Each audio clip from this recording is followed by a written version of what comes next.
এবার তোমাদেরকে আমি একটু ভেঙে দেখাবো। দেখো কতটা মচমচে।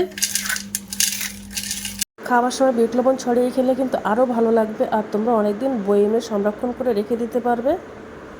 হ্যালো বন্ধুরা, তো আমি আজকে আবার অন্যদিনের মতো নতুন একটা রেসিপি নিয়ে এসেছি। আজকে রেসিপি হচ্ছে নুন ঝুরি ভাজা। তো চলো শুরু করি এই রেসিপিটা।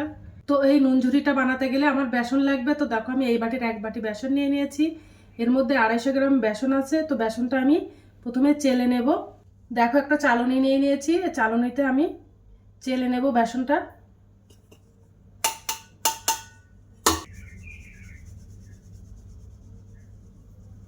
দেখো বেসনটা চেলে নিয়েছি, আর এর থেকে কিছুটা দলা বেরিয়েছে।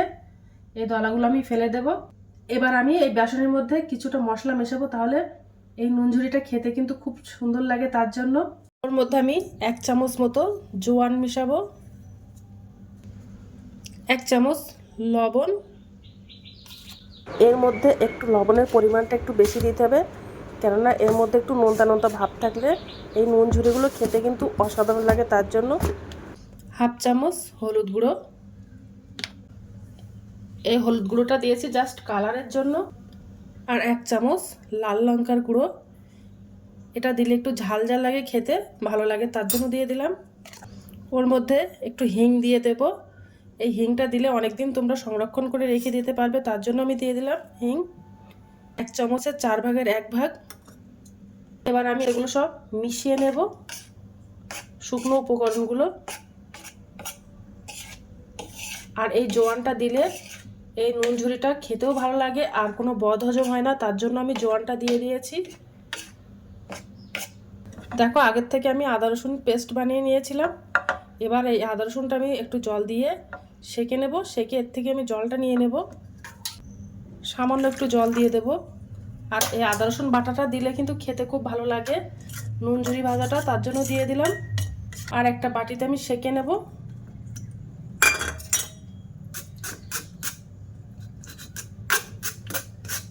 দেখো এই আদা রসুনের ছিবড়িটা ফেলে দেব। এবার আমি একটা উনানে কড়াই দিয়ে দিলাম। এবার আমি সাদা তেল দিয়ে দেব।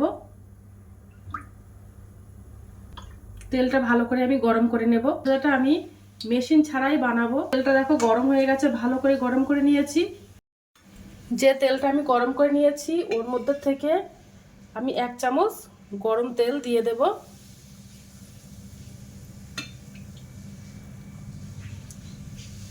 তো 1 চামচ গরম তেল দিয়ে দিলাম। দিয়ে এবার ভালো করে বেসনগুলো মিশিয়ে নেব। এখন যেহেতু গরম আছে আমি ওর মধ্যে হাত দেব না, হাতটা পুড়ে যেতে পারে। তো চামচ দিয়ে আমি মিশিয়ে নেব।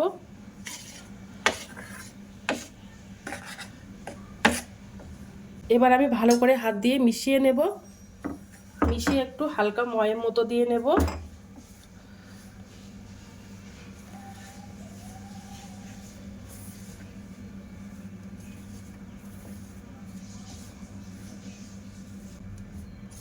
দেখো বেসনটা ভেজা ভেজা মতো হয়ে গেছে, কত সুন্দর। বেসনের মধ্যে আমার তেলটা মাখানো হয়ে গেছে। এবার আমি একটা গামলা বাটি নিয়ে নিয়েছি। এবার ওই গামলা বাটির মধ্যে আমি ঢেলে নেব ওই বেসনগুলো।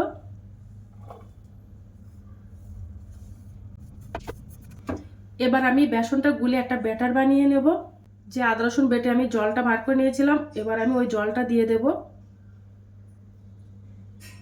এবার আমি অল্প করে জল দেবো। জল দিয়ে একটা ব্যাটার বানিয়ে নেব। একেবারে নাও হালকা, একেবারে নাও ঘন, এমনভাবে ব্যাটারটা বানিয়ে নেব। আর একটু জল দিয়ে দেব।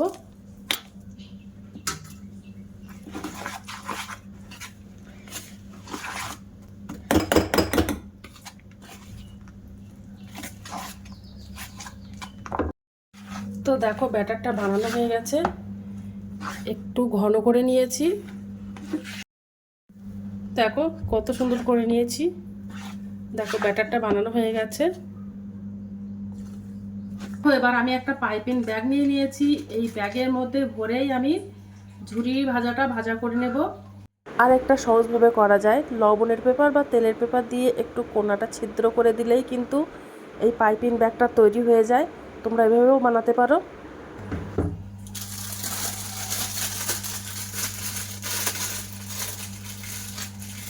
দেখো ভরে নিয়েছি।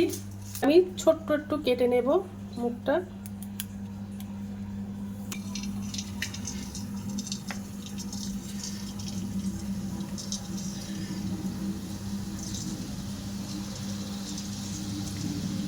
এইভাবে গোল গোল করে দিয়ে দেব।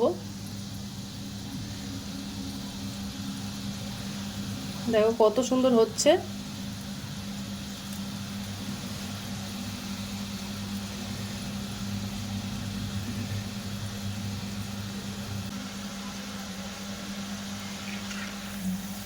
দেখো কত সুন্দর হয়েছে।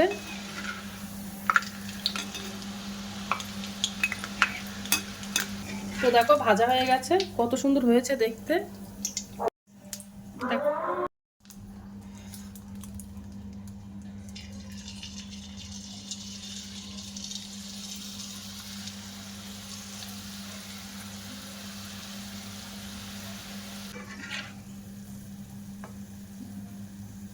বাদ বাকি ঝুরি ভাজাগুলো আমি এভাবে ভাজা করে নেব। ভাজাটা এখনো পর্যন্ত মেলাতে পাওয়া যায়, আর খেতেও কিন্তু ভালো লাগে। আর বাড়িতে বানালে কিন্তু মেলার থেকেও আরো ভালো লাগে খেতে। তোমরা এগুলো বাড়িতে ট্রাই করতে পারো। আর ভিডিওটা ভালো লেগে থাকলে আমার চ্যানেলে একটা লাইক, কমেন্ট, শেয়ার এবং সাবস্ক্রাইব করে দেবে। তো দেখো ঝুরি ভাজাগুলো সব আমার বানানো হয়ে গেছে, কত সুন্দর হয়েছে দেখো। এর উপরে একটু বিট লবণ ছড়িয়ে খেলে কিন্তু দুর্দান্ত লাগে। আর এই ঝুরি ভাজাটা খেতে কিন্তু অসম্ভব সুন্দর। তোমরা না বানালে আর না খেলে বুঝতে পারবে না যে কতটা সুন্দর হয়েছে। আর এইভাবে বানালে আর বাজার থেকে আর কিনে খেতে আর ইচ্ছা করবে না, বাড়িতেই বানাতে ইচ্ছা করবে।